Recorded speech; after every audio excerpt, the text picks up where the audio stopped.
Oi, meus amores! Tudo bem? Espero que sim, tô morrendo de saudade.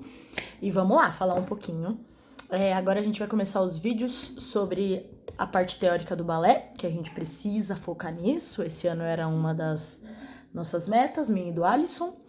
Então vamos lá. Nesse vídeo eu vou falar um pouquinho sobre as metodologias do balé, tá bom? Então eu vou explicar um pouquinho o que é isso.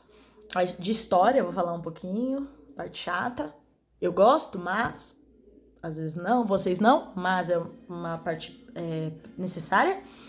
E aí eu mando as perguntas para vocês depois desse vídeo. Aí vocês vão ter que pesquisar um pouquinho, porque eu não vou falar tudo que precisa perguntar, então vocês vão ter que pesquisar. E vou mandar os vídeos para vocês assistirem e entenderem o que eu vou falar aqui, tá bom? Então vamos lá. Para começar, eu vou explicar o que são essas metodologias, essas escolas que falam essas diferenças que a gente fica, eu fui até de um jeito e de um jeito na Rússia e de um jeito na Inglaterra, enfim, vou explicar isso, tá? Então, para começar, eu vou falar um pouquinho da história do balé para vocês entenderem. O balé surgiu no século XVI,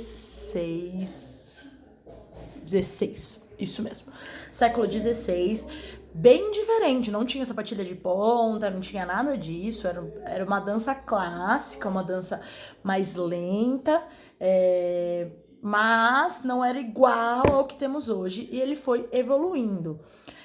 Marie Taglioni foi a primeira bailarina que dançou com sapatilha de ponta, então ela foi a primeira bailarina que introduziu o balé com sapatilha de ponta, que era uma sapatilha que conseguia, né, não era igual a que tem agora, mas bem parecida, que conseguia subir na pontinha do pé mesmo, né, isso no século XVIII já.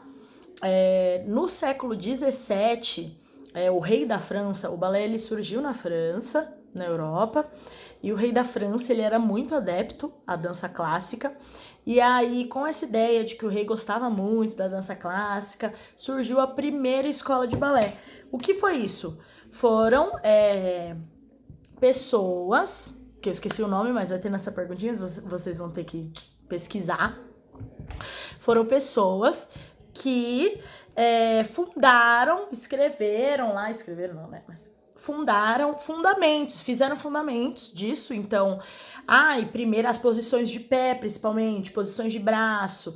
Então, eles foram colocando fundamentos nessa dança e surgiu a primeira escola de balé, que é a escola francesa. O primeiro método é o francês, o primeiro que surgiu.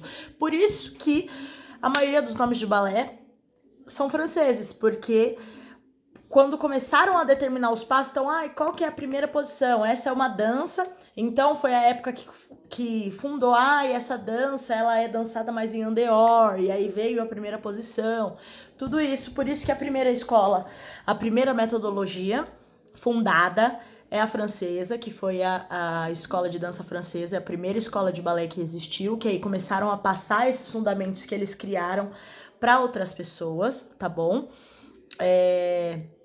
Isso em 1650, mais ou menos isso, eu não lembro direito, mas eu sei. E aí, século XVIII, veio uma Rita Taglioni, dançou nas pontas, e o balé foi se afirmando, tá bom?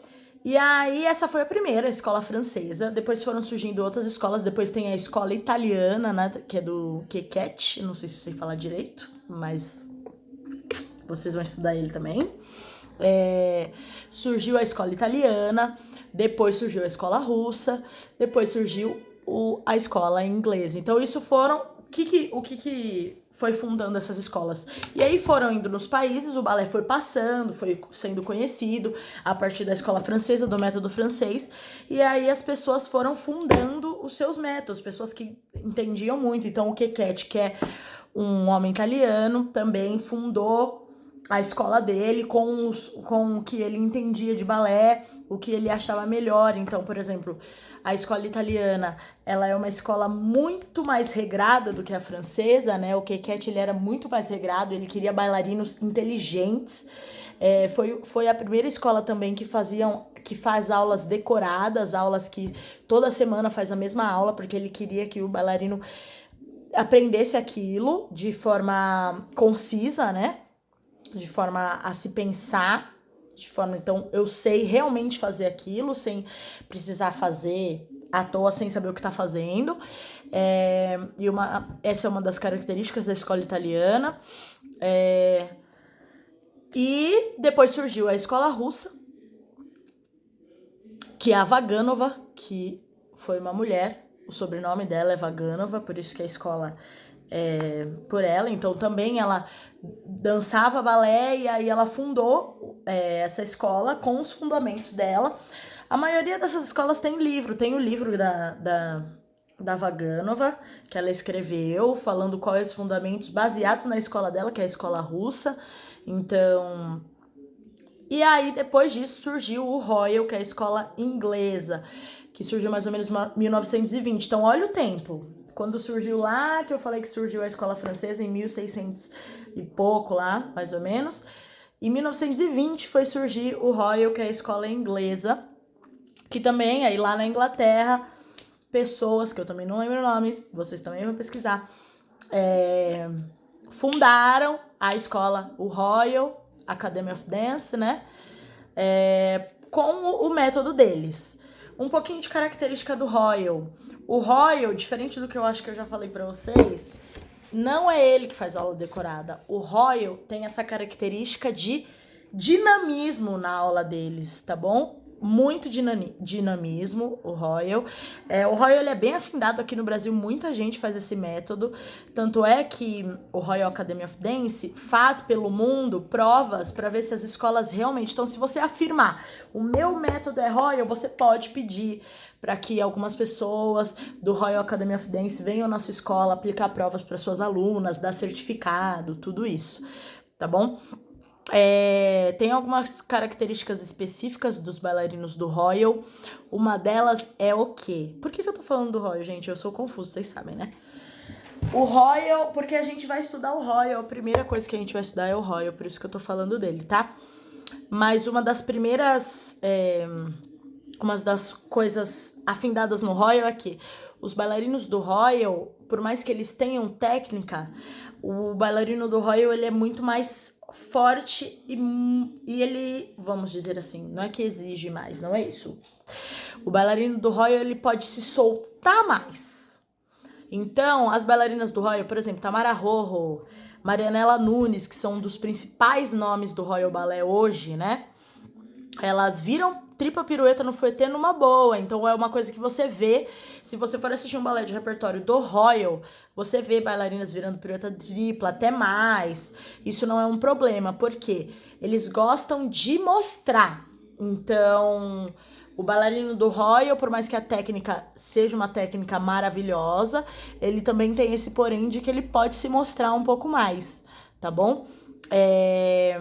Diferente do russo, é difícil a gente encontrar bailarina russa virando mais do que pirueta dupla, porque a técnica tem que ser muito, muito precisa no balé russo, no Vaganova.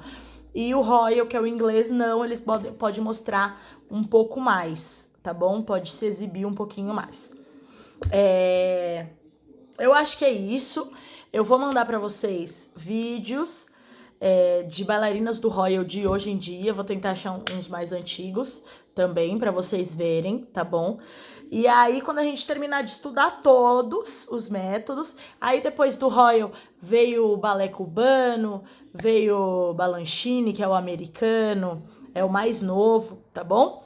Então, aí a gente vai ver todos, vídeo de todos, depois a gente vai comparar. Vai ser bem legal, a gente vai conseguir comparar um com o outro, então igual isso que eu falei, outras coisas que eu já falei pra vocês, lembram do fouetté? O fouetté russo é aquele que estica direto a la seconde, bate o retiré trás frente, estica direto, diferente do método inglês, que é o que faz o semi-rondejant. Então tem essas diferencinhas aí, que no final a gente vai conseguir estudar tudo, tá bom? Vou mandar umas perguntinhas para vocês também responderem do que eu falei agora e dessas coisas que eu não sabia, como nome. Isso a gente não precisa decorar, mas é bom a gente saber. Então eu já li, eu só não decorei. E vocês vão ter a oportunidade de ler também, tá bom? Beijo da Pro.